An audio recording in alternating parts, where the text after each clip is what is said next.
I'm Eric Marcus, and this is Making Gay History.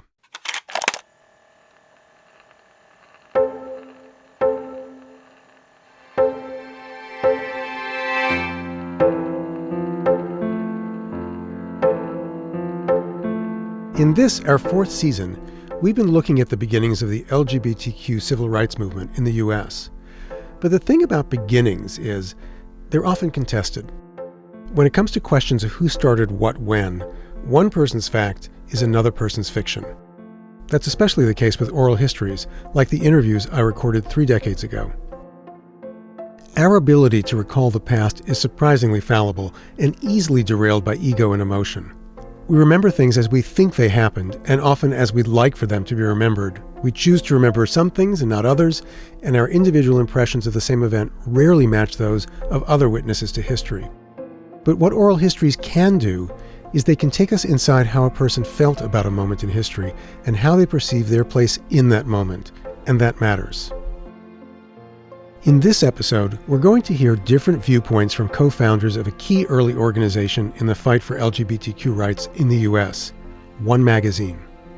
Or One Incorporated. Or just one, depending upon who I asked. And I asked a lot of people about One and got very different answers. One Incorporated came into existence when then? October 15, 1952, in my home. There is a problem with some of the very inventive people that they come to the point where they feel they have to have invented everything. Dorr wasn't even at any of the first 7 or 8 meetings. I don't think he was around for the first year. Dorr never quits. He seizes control of any organization he works in and keeps it at his level. And Dorr has done so much, which cannot be denied, really so tremendously much, that he doesn't need the credit for that. 100% wrong, all of them. That last voice you heard was the inimitable Dorr Legg. He's the one who claimed One Magazine started in his home. And you heard the magazine's first editor, Martin Block, say that wasn't so.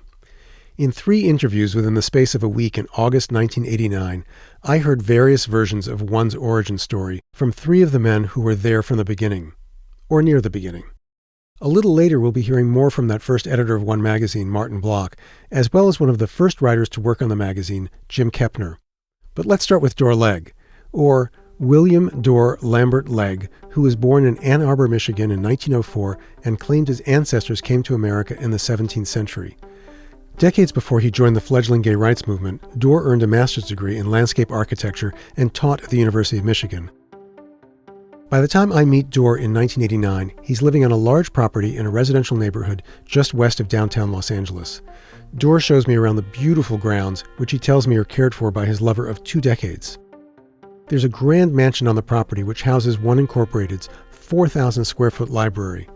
Dorr takes me through row after row of storage boxes stacked on long tables, and he shows me drawers filled with little physique magazines, sort of gay porn before there was gay porn. Almost naked men in posing straps. There's a second smaller house, which is where Dorr and his lover live. Both houses need a ton of work, but not Dorr. He's trim and well-dressed in gray slacks and a pressed white shirt. I had no idea he was in his mid-80s until he told me. Dorr Legg's story in the movement starts with a secret society in Los Angeles in the late 1940s. Dorr and his then-lover Marvin Edwards had just moved to LA from Michigan as an interracial couple in search of a more accepting place to live. The first organization was, of course, the Knights of the Clocks. The Chicago organization of 1924 was incorporated and lasted about 6 weeks. But the Knights kept on for years. Were you with your lover by Yes. the time you joined Knights of the Clock? No, yes and no. I met him in the East back when I was there. And I made a very professional analysis of every city of 100,000 in the United States on a professional city planning level. You did the research about a racially open city because... I wanted to find a place where we could be. where the 2 of you could be. Yes. And I didn't want to come to LA. I'd been there. I didn't like the place at all. I said, I used to tell people it's just nothing but Detroit with palms, and which was not a recommendation. No. But on the other hand, every chart came out, L.A. L.A. I thought, well, here goes. How were you and your lover treated when you came here to Los Angeles as a mixed racial Oh, couple? well, we had no problems of any kind. What year was that? 1949. There were restaurants you could go to. There were hotels that a mixed couple could stay in. Not many, but some. This was the most wide open city in America in the 40s. A rip-roaring town. There was open male-to-male dancing to live music in gay bars in the city, and I've done it. And that was not happening in any other city in America to our knowledge. So that what the movement was able to do was to slip through the cracks and become strong enough to survive. Are you still in touch with anybody from Knights? Unfortunately, no. The founder of it, the one who got the idea, What was his name? his name was Bird. Merton Bird. Merton Bird. Yes, he was Right. the founder. And, Merton is black, isn't he? oh yes, Yeah. yes. He was the person with the concept. He was a very enigmatic person in a way, friendly, outgoing, very handsome man, and sort of a quiet authority that everybody listened to him. He said to me, I had been thinking about an organization, and he described it. Interracial. Both male and female couples. And that was what it was about. Would you be interested? I said, well, I certainly would. I thought, my Lord, this is something different. When the Knights was founded, it was totally co-sexual. It was totally interracial. And it was actually the original gay community center, 20 years before there was one anywhere else in the country. It was simply a housing, legal aid, and all this, and it had to be. Was there an actual building that? Oh no. No. It was small scale. Was it a telephone number even?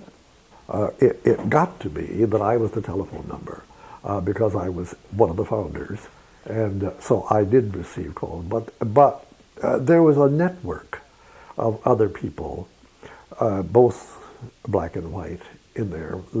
People were losing jobs and being fired and getting in jail and all this sort of thing. The meetings were organized and formal and substantial. And the social meetings could be very large, up to 200 people, and very successful. Dances or? Oh yes. It continued holding its meetings and having social events for 5 or 6 years that I know of. But by this time, I was in the Mattershine, out to my ears, and I had no more than gotten into the Mattershine than we founded one. Right. And I was working in my field profession at the time. So, there weren't that many days. One Incorporated came into existence when then? October 15, 1952, in my home. And at a Mattershine meeting. This meeting was at my home, and I had a big living room and dining room, and I had, 60, 70 people there. And the idea had already been discussed before at other Never. meetings? Never. The meeting was a pure Mattershine meeting, and Martin Block was the chairman. So all these people came together. Well, the topic was, we were going to talk about police practices, which by this time, LA was becoming very not an open city as it had been. Scandals and changes had occurred. And here was a vice cop. An ex-vice cop was the speaker. Sat there telling all the dirt. A gay ex-vice No. cop? Oh, a vice cop who was straight. A vice cop, period. Who was mad, angry, and willing to tell all. They had walkie-talkies and bugs and all of this kind of thing. Guys walking on the beach with a very brief shorts on and a bug in there. Talked to somebody on the beach. Broadcast up to the car parked up. All you had to do then was to say a word. The word would get people in jail. And so we just sat there, and this man was telling all this.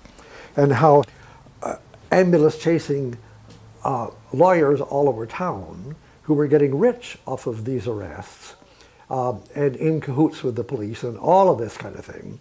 And people were getting madder and madder and madder. And people were saying, people don't know this, and they've got to be told.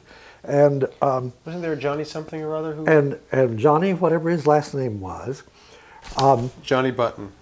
Johnny Button, who we never saw again, spoke up and said, there should be a magazine.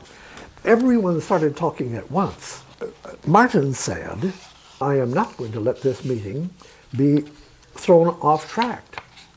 I'm the chairman and I'm going to keep it that way. Now, those of you who wish to do something, to talk this other thing, adjourn to another room, agree to meet at some other time, and let's have a little law and order here. And so we went into my kitchen in the house where I was living then, and 8 or 10 of us said, well, are we interested? We said, yes. So all we did was set the date for the next meeting that we were going to meet and talk about. Martin doesn't remember you being at that meeting. God, it was in my house. It was in my house. See how interesting this is? Well, what's fascinating is that the memories are so different. Fascinating, maybe. Frustrating, totally. Much as I loved Dorr's account of the vice cop with a conscience spilling the beans about microphones hidden in short shorts at the beach, it didn't match up with Martin Bloch's story, which he'd told me just 3 days before. Martin Bloch was the first editor of One magazine and a sometime anarchist who never took himself or the movement too seriously. Interview with Martin Bloch, Monday, August 21st, 1989, at the home of Martin Bloch in Los Angeles, California. Interviewer is Eric Marcus. Tape 1, Side 1. How did One magazine come about? I had 2 friends, one named Alvin Novak and Johnny Button. Johnny died a few years ago. And they lived together in what was little more than a shack, sort of a rear house in West Hollywood. And they were going to host one of the meetings, which were like every week or every second week. And were there a lot of people at these meetings? Oh, at that particular meeting, I think there were maybe 12 to 20 people, because they had brought and invited some other people, and we all brought others. To talk. This was to talk specifically about publication. No. Oh. And this was just one of the evenings where we talked generally on general topics. And Johnny finally said, you know, this whole thing is a lot of shit. We sit around here talking, we don't do anything. Why don't we do something practical? Why don't we do something real? Why don't we start a journal or a magazine or something? And in later years, what's his name at One magazine? Dorr Legg. Dorr Legg. Dorr Legg has always said about the origins of One magazine, saying that, I of course remember the first meeting as his house. Dorr wasn't even at any of the first 7 or 8 meetings. I don't think he was around for the first year. And Dorr has done so much, which cannot be denied, really so tremendously much for the what movement there is, that he doesn't need the credit for that. It was all Johnny's doing. It was Johnny's push and excitement. And we all got really worked up and planned a whole thing and elected officers, and I was chosen editor, which I was for a number of issues. And that was the start of One, and I think even the name One was chosen that night. The quotation from Carlyle, which I think is, there is a brotherhood that makes all men one, which is still used. What did you decide the purpose of There One? was a spirit that brought the whole thing forth. And what was that spirit? Just the sense of actually doing something, a sense of creation, and that we were doing it as a group. Mm-hmm. So Martin's account of One's founding didn't line up with Dorr's memories, and Johnny Button wasn't around to ask anymore. Martin was light on detail, and as the interview went on, I often found myself staring at him, waiting for a response to one of my questions. That wasn't a problem with Jim Kepner, who was so detail-oriented that I imagined his brain was as jam-packed as the heaving shelves in his tumble-down cottage, which sat at the bottom of a hilly street in LA's Echo Park neighborhood. Jim wasn't quite as tumble-down as his surroundings, but it was clear to me that the focus for Jim was on his work, not on his personal appearance. By 1989, he had amassed a vast archive of movement-related materials, and he proudly showed me the pristine computer and printer in his home office that he was using to catalog his trove. Unlike Dorr Legg, who came from a privileged background, the infant Jim Kepner was found wrapped in newspaper under an oleander bush in Galveston, Texas in 1923 and adopted into an unhappy family. At the time One Magazine was founded, Jim was working the milk carton line at the American Can Factory on the outskirts of Los Angeles. He got to Mattachine meetings whenever he could, despite the fact he didn't have a car and worked nights. Interview with Jim Kepner, Saturday, August 26, 1989. Location is the home of Jim Kepner in Los Angeles, California. Interviewer is Eric Marcus. Tape 1, Side 1. I had heard about the magazine. Dorr was running around peddling the magazine to the Mattachine discussion groups. So I began coming into the office frequently and talking to Dorr. This is by what year? Probably starting sometime in the spring or summer of '53, the first year. I spoke about doing some work for the magazine and discussing ideas for articles. So I began doing news reporting for One. What kinds of news items were there about homosexuals in the late 50s? Well, that was a subject of much complaint from readers. The news was bad. Bars raided, guys murdered by someone they had picked up, or someone who saw them on the street and thought that they were queer. Public officials, Chancellor of UC Santa Barbara or the Mayor of Oswego, New York, arrested in public tea rooms. Nice, wholesome news like that. Mm-hmm. And some of the readers complained like hell, and I explained several times that we did not have 500 reporters scattered around the world. We did have some readers who sent material to us. But I depended on the straight press. I was buying as many out-of-town newspapers as I could. And what I would catch was that most papers you could read for a year without finding any gay news, unless you learned how to read between the lines. How do you mean that? They may not mention the raid of a homosexual or queer bar. They'd mention a house of ill repute. Mm-hmm.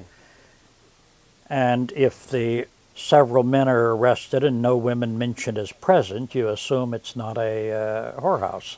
In the article, they might mention that one man was dressed in a womanish manner. You looked for those words and then read the whole thing carefully to see if this sounds like it really is in this field. Mm-hmm. Then you go investigate. Mm-hmm. Censorship questions generally, mm-hmm. because censorship hit us extra hard with a double standard. Mm-hmm. Anything that was heterosexual was considered obscene if it was extremely disgusting, provocative, sexually explicit, or had excessive use of Anglo-Saxon language or detailed descriptions of the mechanics. Anything that was mentioned homosexuality was obscene simply if it did not point out how terribly disgusting and evil homosexuality was. No detail was permitted. Mm-hmm. And that was what got the magazine hooked. Right, in the late 50s. The August 53 issue, which had the word homosexual marriage on the cover, had been seized and released. One printed an angry article saying one is not grateful to the postmaster for releasing it. And some people thought that the fact that the postmaster had released it was saying we were okay. And Dale Jennings was saying very definitely, this is nothing to be grateful for. This is bullshit. In September, October 54, had an article with the law of mailable material on the cover, an article by our lawyer explaining why the magazine was so tame. Readers were complaining. And just saying, look, we cannot have stories, even though he said other periodicals could get away with it. We can't have stories in which two people meet in a bar, like one another, and leave together. The story has to clearly show that they went their separate ways. They may be interested, but so sorry. If two people touch, which is not advisable, it better be shoulder or above, and not erotic. Hi there, fella. So your stories reflected that conservatism. The stories reflected that. And every story went to the attorney, and once in a while, the editorial board would decide this is a story we want. And we would argue with him, and he would say, well, you know, this is a real risk, but give it a try. Even after several years working on the magazine, after 2 or 3 years working on the magazine, I was still shy about picking up that magazine on a newsstand or other obviously gay magazines. Why? Why? I'm still shy about going to newsstands now, and I don't do it because it's... Well, there was this sort of thing, you pick up 5 or 6 innocent magazines and you sandwich them. Mm-hmm. You put the embarrassing ones in the bottom. So the news dealer starts to count them, ends up with the one you didn't want to show on top. Then he goes to answer the phone or answer someone else's question, and you see a couple straight friends of yours coming down the street looking like they're coming toward the newsstand. And you sort of die. 1957, you already could not mail one through the mail. Yes. Well, first, an article in 53 had suggested that everybody knows that J. Edgar Hoover is sleeping with Clyde Tolson, his close partner. Mm-hmm. They lived together and their mothers lived on either side of them. FBI agents had showed up in one's office the next day wanting to know who wrote the article. And Dorr can be as snootily non-communicative as anybody I've ever known. And Dorr essentially told them to get the hell out. I'm not going to give you any information. Mm-hmm. What are your names and numbers? That's all I'm interested in. Right, that's what he told me. Were you there when the FBI showed up? No, I wasn't. They visited me a couple times too. Mm-hmm. And visited most members of the staff. I was perhaps foolishly not as abrasive with them. They asked me if a couple members of the staff were communists, and I hooted and said that they were very conservative. I probably shouldn't have even told them that. Have they shown up at your home or at the one Here. office? Here at this house? Sat in that chair, one of them. I did say that I had been a member of the Communist Party, that I had been kicked out for being gay, that I owed no thanks to the party for that, but I would not give information about individuals who were in the party whom I still respected. And asked you, were you frightened? I was nervous. Uh-huh. I was nervous, yes. It was a tense situation, a couple visits. What year was this? 54, 55, 56. But it was that article in one magazine that brought it on. Now, through the Freedom of Information Act, we found a note from Hoover to Tolson, which I have a copy of, saying we've got to get these bastards. And a note to the post office urging them to check into one. From Hoover? From Hoover. The post office seized the next issue of the magazine. Which was which issue? It was the September, October of 54. Which happened to have the article on the law of mailable material, which was a challenge to them. And up through the Ninth Circuit Court of Appeals, the courts found the magazine utterly obscene, no redeeming social values, and utterly destructive of all social values. What did you do during those years that you could not mail one magazine? For the time being, the seizure affected only the individual issue until it was decided to be obscene or not obscene. I see. We were forbidden to mail out any further copies of that issue. And several other issues were held up for a month or two. Mm-hmm. We began using extreme measures. Each member of the staff several times would take a long drive. I would drive toward San Diego, Don would drive toward Santa Barbara, Dorr would drive toward Bakersfield. Someone else might drive toward Riverside or San Bernardino. And at each town, we would go off the highway 10 blocks, find a mail box, put 5 or 6 copies in with nothing but our return address on the plain brown wrapper, and so on, and mail these all over Southern California. No more than 3 or 4 in each mailbox, no more than 15 or 20 in any one town. We did this frequently until Dorr was always too much of a skinflint. There were different enclosures in each issue depending on whether someone was getting a renewal notice, whether someone was a high-class or low-class member. They would get a few extra pages. So a lot of issues would be right on the line as to whether they needed more postage.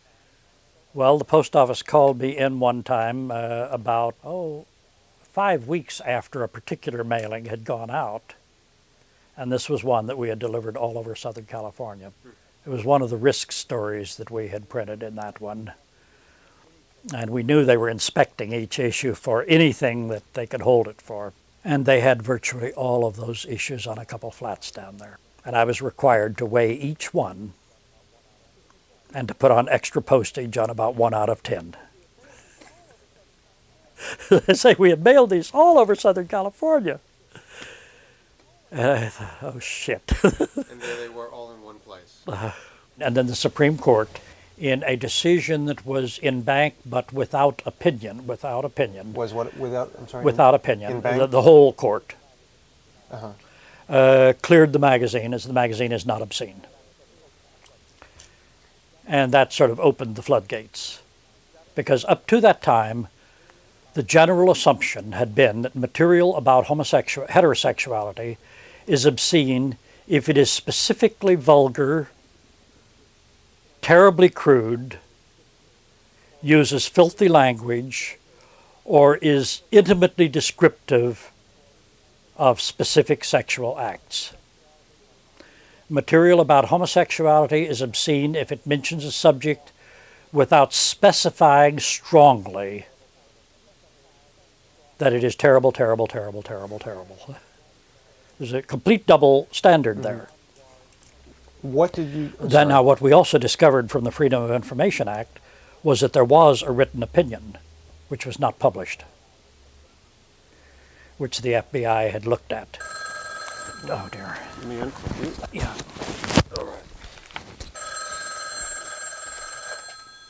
And that's it from Jim for now.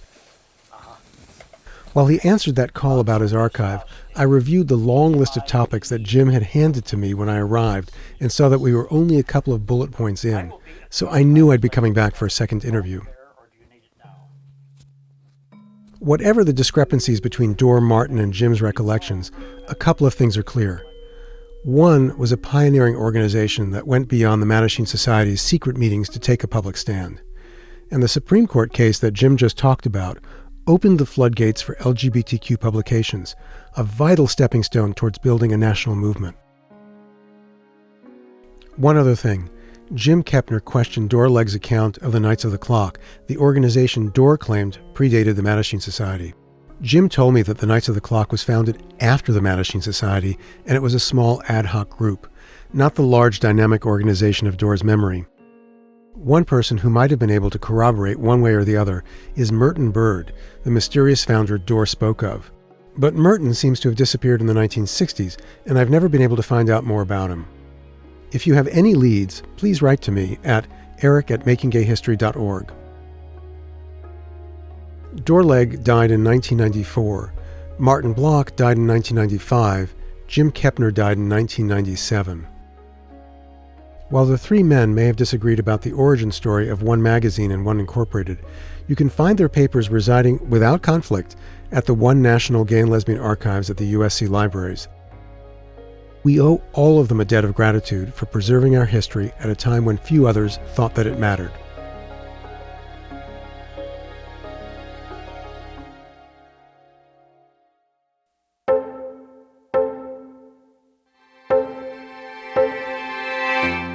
Making Gay History is a team effort. Thank you to executive producer Sarah Birmingham and the rest of the Making Gay History crew. Producer Josh Gwynn, production coordinator Inga Detaya, social media producer Daniel Lorenko, photo editor Michael Green, and our guardian angel, Jenna Weiss-Berman. Our theme music was composed by Fritz Myers. The Making Gay History podcast is a co-production of Pineapple Street Media with assistance from the New York Public Library's Manuscripts and Archives Division and One Archives at the USC Libraries. Season 4 of this podcast has been made possible with funding from the Jonathan Logan Family Foundation, the Ford Foundation, the Calamus Foundation, and our listeners, like Eileen Smith. Thanks, Eileen. If you like your gay history in book form, HarperCollins recently republished the original edition of my book, Making Gay History, which is called Making History, in an ebook. Find it online at bn.com or wherever you buy your ebooks. And while you're shopping, head to makinggayhistory.com and click on the Merchandise tab to find Making Gay History t-shirts, tank tops, hoodies, tote bags, and mugs. They make perfect holiday gifts, and you'll be supporting the show. Win-win. Stay in touch with Making Gay History by signing up for our newsletter at makinggayhistory.com. That's where you'll also find previous episodes, archival photos, full transcripts, and additional information on each of the people we feature. So long, until next time.